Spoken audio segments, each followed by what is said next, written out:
एक गाणं ऐकलं तर ट्रॅक्टरवाल्याचं मी त्याला नाद असतो जोरात गाणे लावायचा, कुठून जोर दिला देवान काय माहिती त्याला इतका, त्याच्या ह्या जोरामुळं टाल्या पालथ्या वाल्यात ऊसाच्या.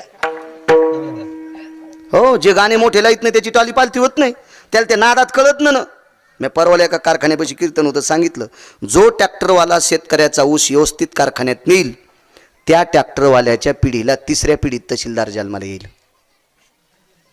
आणि जो ट्रॅक्टरचा ड्रायव्हर मुद्दाम शेतकऱ्याच्या ट्रॉल्या पालथ्या करीन त्याच्या 42 पिढ्या ट्रॅक्टरचे टायरे हवा आणतील.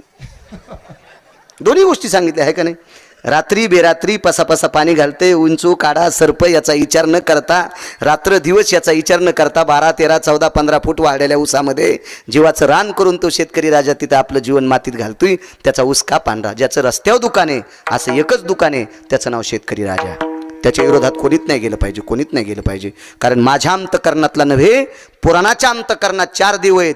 काशीतले मालक आणि पंढरपुरातले मालक 1 देव, यांचं भजन करणारे 18 संत 2 नंबरचे देव, भारताच्या सीमेवरचे जवान ज्यांच्यामुळे आपण उद्याचा सूर्य पाहतो ते 3 नंबरचे देव, आणि रक्ताचा घाम करून मातीत टाकतो ते शेतकरी राजा 4थ्या क्रमांकाचा देव.